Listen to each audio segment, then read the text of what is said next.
इस वर्ष शनि मीन राशि में नवम भाव में रहेगा। 25 नवंबर तक राहु कुंभ राशि में अष्टम भाव में रहेगा तथा मकर राशि में सप्तम भाव में गोचर करेगा। वर्ष के पूर्वार्ध में बृहस्पति मिथुन राशि के द्वादश भाव में रहेगा तथा 2 जून को कर्क राशि में द्वितीय भाव में गोचर करेगा। 31 अक्टूबर को बृहस्पति तीव्र गति से चलते हुए सिंह राशि में द्वितीय भाव में प्रवेश करेगा। इस वर्ष मंगल अपनी सामान्य स्थिति से भ्रमण करेगा। वर्ष की शुरुआत में 1 फरवरी तक शुक्र अस्त हो रहेगा तथा अक्टूबर में भी 14 दिन अस्त रहेगा। अब बात करते हैं पेशे के बारे में। वर्ष का पहला भाग उद्यमिता के मामले में विस्तृत परिणाम देगा। वर्ष की शुरुआत में 12वें भाग में बृहस्पति के गोचरीय प्रभाव के कारण पेशे से बहुत अधिक लाभ नहीं मिल पाएगा। आपको अपने कार्य के क्षेत्र में सफलता प्राप्त करने के लिए निरंतर प्रयास करने होंगे। आपके गुप्त शत्रु आपके काम में बाधाएं और समस्याएं पैदा कर सकते हैं क्योंकि राहु 8वें भाग में स्थित है। इसलिए आपको इस अंतराल के दौरान आत्मविश्वास बनाए रखना चाहिए और इस समय कोई भी उद्योग शुरू नहीं करना चाहिए। अपने पहले से चल रहे व्यवसाय को योजनाबद्ध और सुचारू तरीके से चलाएं। नौकरी पेशा लोगों के लिए यह वर्ष औसत रहेगा। 2 जून के बाद समय बेहतरी की ओर बढ़ रहा है। सप्तम भाव पर बृहस्पति की दृष्टि प्रभाव से आपके व्यवसाय में अच्छा लाभ होगा। अधिकारियों और वरिष्ठ व्यक्तियों से आपको पूरे दिल से सहयोग मिलेगा। लग्न में बृहस्पति आपके मन में नए विचार और योजनाएं उत्पन्न करेगा और इन विचारों और योजनाओं का लाभ उठाकर आप अपने व्यवसाय में उल्लेखनीय उन्नति करेंगे। बात करते हैं धन संपत्ति के बारे में। वर्ष का पहला भाग आर्थिक दृष्टिकोण से मध्यम रूप से शुभ रहेगा। 12वें भाग में बृहस्पति के होने से धन प्रवाह में बाधा उत्पन्न होगी। यह आर्थिक प्रगति में कमी का कारण बन सकता है। इस अवधि में आपको कोई निवेश नहीं करना चाहिए या किसी को उधार नहीं देना चाहिए, अन्यथा उधार दिया गया धन वापस मिलने के संकेत नहीं है, लेकिन मामा पक्ष से आपको कुछ लाभ अवश्य होगा। बृहस्पति के गोचर के बाद यह समय सकारात्मक दिशा की ओर बढ़ रहा है। उस समय आपको अपना रुका हुआ धन पैसा मिल सकता है।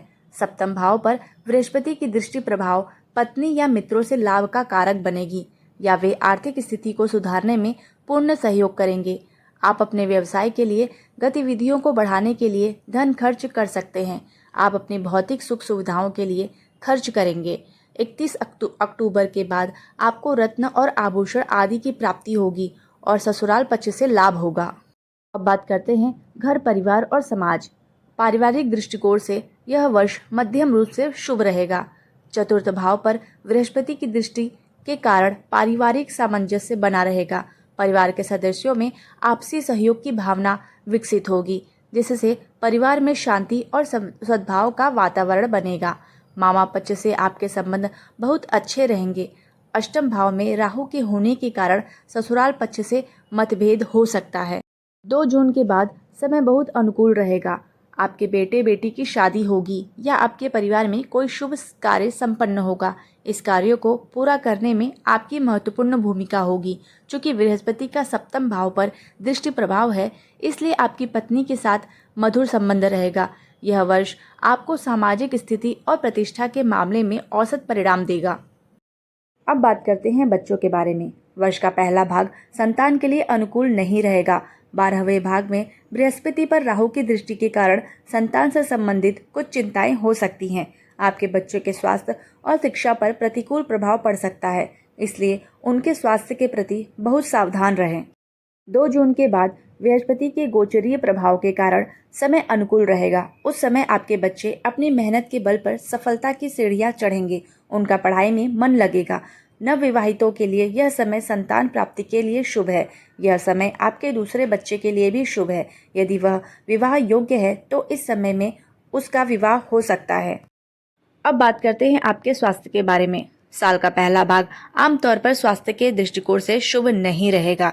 12वें भाग में स्थित बृहस्पति आपके स्वास्थ्य में उतार चढ़ाव ला सकता है।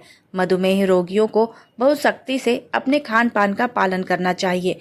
बृहस्पति के वायु राशि में होने के कारण संचारी, श्वसन और पेट से संबंधित विकार हो सकते हैं। 2 जून के बाद बृहस्पति लग्न भाव में गोचर करेगा, इसलिए उस समय आपकी स्वास्थ्य स्थिति में सुधार आना शुरू हो जाएगा। आप मानसिक रूप से संतुलित और शारीरिक रूप से स्वस्थ रहेंगे। बात करते हैं आपके करियर और प्रतियोगिता के बारे में। प्रतियोगी परीक्षा के दृष्टिकोण से वर्ष का पहला भाग अत्यंत अनुकूल रहेगा। बृहस्पति और शनि की छठे भाव पर संयुक्ति दृष्टिकोण के कारण प्रतियोगी परीक्षा में परीक्षार्थियों को मनचाही सफलता मिलेगी। बेरोजगार जातकों को वर्ष की शुरुआत में रोजगार मिल सकता है। 2 जून के बाद का समय विद्यार्थियों के लिए उन्नति का मार्ग प्रशस्त करेगा। शिक्षा के क्षेत्र में आप सर्वोच्च स्थान पर होंगे। यदि आप उच्च शिक्षा प्राप्त करने के इच्छुक हैं तो आप किसी उच्च शिक्षा संस्थान में प्रवेश ले सकते हैं। तकनीकी और व्यावसायिक शिक्षा के लिए समय काफ़ी अनुकूल है। अब बात करते हैं यात्रा के बारे में। वर्ष का पहला भाग यात्राओं के लिए प्रेरित करेगा। 12वें भाग में बृहस्पति विदेश यात्रा का संकेत है। इस अवधि में आप विदेश यात्रा कर सकते हैं। 2 जून के बाद नवम भाव पर बृहस्पति की दृष्टि लंबी यात्राओं का संकेत है। तीसरे भाव पर शनि की दृष्टि लंबी यात्राओं के साथ साथ छोटी और महत्वहीन यात्राओं की ओर भी इशारा करती है। अब बात करते हैं आपके धार्मिक कार्य और ग्रहों की शांति। यह वर्ष धार्मिक गतिविधियों के लिए अच्छे अवसर प्रदान करेगा। 12वें भाग में स्थित बृहस्पति और नवम भाव में स्थित शनि का प्रभाव आपको अधिक दान पुण्य करने के लिए प्रेरित करेगा। 2 जून के बाद बृहस्पति लग्न में गोचर करेगा। उस समय बृहस्पति पंचम और नवम भाव में दृष्टि रखेगा, जो आपके आध्यात्मिक ज्ञान में वृद्धि का संकेत देता है। आप अपने धार्मिक गुरुओं का मदद करेंगे और उनके उपदेशों का पालन करेंगे। आप मंत्र का जाप करेंगे और इस प्रकार अपनी आध्यात्मिक शक्ति में वृद्धि करेंगे। माता पिता, गुरुओं, साधु संतों और अपने बड़ों का आशीर्वाद लें।